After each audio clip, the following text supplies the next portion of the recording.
Assalamualaikum, halo semuanya, selamat pagi, selamat datang kembali di channel Literasi Hukum bersama saya Andika Faisal Lukman yang bisa dipanggil Faiz pakai F. Nah, ini adalah video keempat saya belajar ngomong di depan kamera. Nah, buat teman-teman yang belum nonton video yang ketiga, ada poin penting di mana mengenai sejarah hukum. Oh, baik ya, kita langsung mulai saja. Video yang ketiga itu berdurasi 15 menit, ada poin penting mengenai sejarah hukum, di mana ketika kita melihat lebih jauh dalam pandangan von Savigny, sejarah hukum yang terkenal dengan konsep jiwa bangsa. Volgens sebagai sumber hukum menjelaskan bahwa law as an expression of the common consciousness of spirit of the people, yang berarti hukum merupakan salah satu faktor dalam kehidupan bersama suatu bangsa, seperti bahasa, adat, moral, dan tata negara. Oleh karena itu, hukum merupakan sesuatu yang bersifat supraindividual atau sudah menjadi kebudayaan selama berabad-abad. Nah, von Savigny menyimpulkan hukum sebagai cerminan jiwa rakyat yang mengembangkan hukum itu. Semua hukum berasal dari adat istiadat dan kepercayaan, bukan berasal dari pembentuk undang-undang. Pengaruh pandangan von Savigny di Indonesia dapat dilihat dari pendapat para ahli hukum adat seperti Supomo, Sudirman, Jojo, Diguno, dan lain-lain. Pandangan von Savigny mengabarkan bagaimana hukum asli atau adat di Indonesia diperlakukan sebagai hukum yang berlaku bagi golongan Indonesia asli.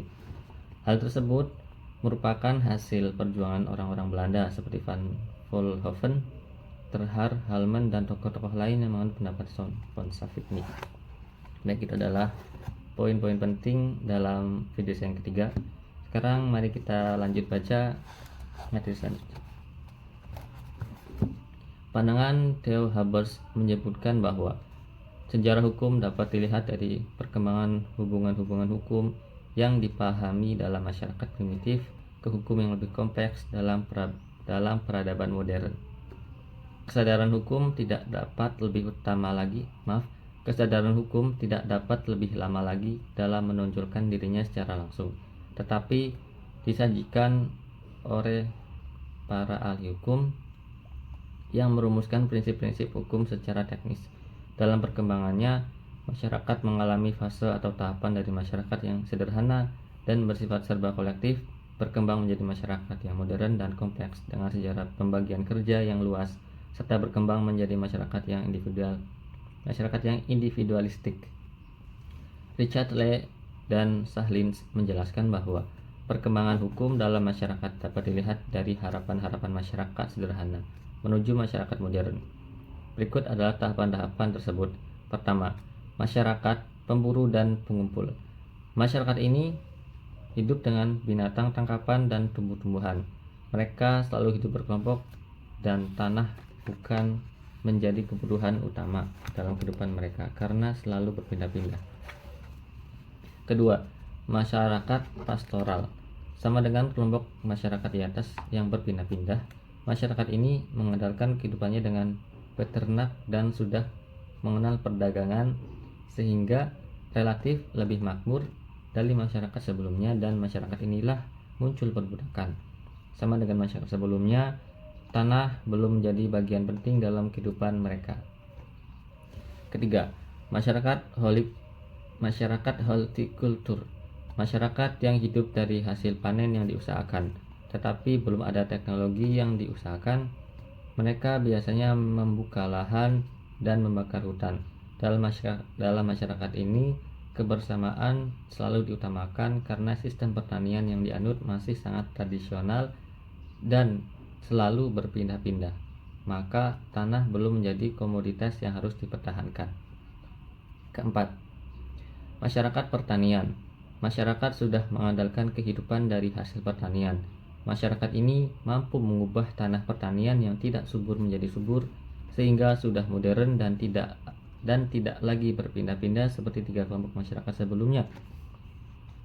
Lembaga sosial di masa ini bermunculan, misalnya lembaga politik, ekonomi, hukum, dan sebagainya. Selain itu, konsep kelas sosial mulai digunakan. Dari sinilah muncul penguasaan tanah dan tanah mulai berharga menjadi komoditas. Dikarenakan sudah menjadi komoditas, maka tanah dipertahankan menjadi bagian penting dalam kehidupan mereka, sehingga penguasaan hak atas tanah mulai bermunculan dari masyarakat ini. Kelima, masyarakat industri. Masyarakat yang mendasarkan kehidupannya pada kemampuan mengubah barang baku menjadi barang dengan mesin-mesin industri dan teknologi. Hal tersebut berpengaruh pada harga tanah yang menjadi sangat mahal apabila digunakan untuk kawasan industri. Oleh karena itu,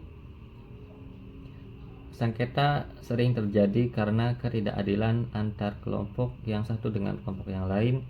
Secara bersamaan muncullah pengelompokan masyarakat urban, pinggiran, dan masyarakat yang menguasai industri.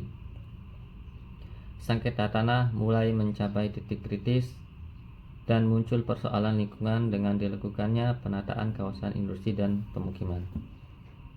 Dan yang keenam, masyarakat post-industri merupakan masyarakat yang mengandalkan pada informasi dan jasa, misalnya menjual informasi tentang ilmu pengetahuan dan teknologi. Konsep individualistik mulai berkembang dan struktur masyarakat menjadi kompleks.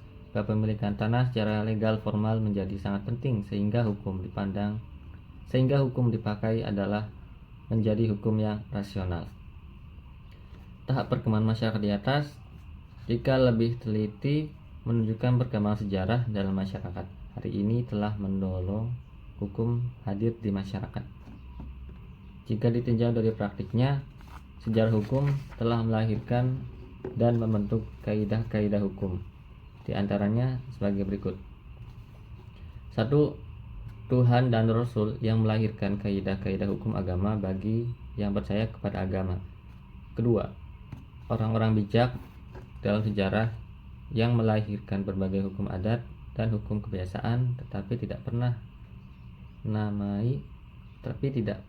namanya oleh sejarah. Ketiga, para pengomando pembuatan berbagai undang-undang atau kodifikasi seperti Raja atau Hammurabi dari kerajaan Babilonia yang melahirkan undang-undang, Hammurabi atau Napoleon dari Prancis yang melahirkan berbagai kodifikasi yang disebut Kode Napoleon. Itu adalah kaidah-kaidah hukum. Ya, baik, itu adalah sejarah hukum telah melahirkan dan membentuk kaidah-kaidah hukum tiga tersebut. Bagi Indonesia yang memiliki masyarakat bercolak multiteknik, agama, ras, dan golongan, serta merupakan bangsa yang terkenal dengan kemajemukannya, hidup bersama dalam negara kesatuan Republik Indonesia.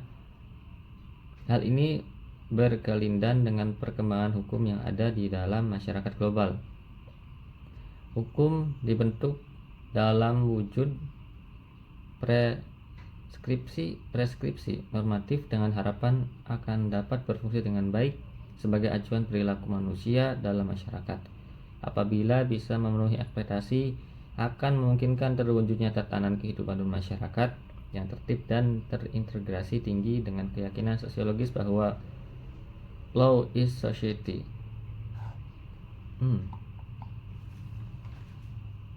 Kondisi hukum dapat dipreskripsikan dalam masyarakat tetap paralel secara substantif dengan apa yang berlaku dalam masyarakat. Selama itu pula tidak akan ada masalah dengan berlakunya hukum. Hal inilah yang disebut dengan datangnya ajaran ficti iuris, fictiler, dan ignoratio iuris, asas yang hendak menyatakan bahwa tak seorang pun boleh mengingkari berlakunya hukum atau undang-undang yang dibebankan kepada dirinya di muka sidang pengadilan dengan dalih ia tak pernah mengetahui adanya undang-undang itu. Asas ajaran ini menekankan berlakunya argumen bahwa kalaupun seseorang itu tidak pernah membaca undang-undang yang dikenakan pada dirinya dan oleh sebab itu juga tidak mengetahui isinya, namun dia boleh dipastikan telah mengetahui substansi undang-undang itu dari tradisi yang dianutnya, karena materi undang-undang itu merupakan hasil dari positivisasi tradisi yang dianut dan telah diketahuinya. Indonesia sebagai negara Bhinneka Tunggal Ika secara de facto mencerminkan kemajemukannya budaya bangsa dalam naungan Negara Kesatuan Republik Indonesia. Selain memiliki sumber daya alam natural research yang membentang luas dari Sabang sampai Merauke, Indonesia juga mempunyai sumber daya berupa budaya cultural research yang beraneka ragam. Ya, mungkin ini akan lanjut besok saja. Sebentar, karena ini sudah agak sedikit berbeda pembahasannya. Yang saya pahami itu ada 6 masyarakat nih. Menjelaskan perkembangan masyarakat itu ada 6. Yang pertama itu masyarakat pemburu dan pengumpul. Kemudian berkembang lagi menjadi masyarakat pastoral. Kemudian ada juga yang ketiga masyarakat hortikultur. Dan yang keempat masyarakat pertanian, dan yang kelima masyarakat industri, dan yang keenam masyarakat pos industri. Nah, itu dikatakan bahwasanya ternyata sejarah hukum itu dibuat oleh masyarakat itu sendiri. Seperti hal yang tadi, tahap perkembangan itu menunjukkan bahwasanya sejarah masyarakat hari ini itu telah mendorong hukum hadir di masyarakat. Kemudian bagi Indonesia itu memiliki masyarakat bercorak multiteknik, agama, ras, dan golongan itu sangatlah beragam. Yang terkenal dengan kemajemukannya hidup bersama. Ya, cukup sekian mungkin saya baca buku hari ini. Terima kasih buat teman-teman yang sudah menonton. Jangan lupa sekarang jam 6.49, jangan lupa sarapan. Oke, terima kasih atas perhatiannya. Wassalamualaikum warahmatullahi wabarakatuh.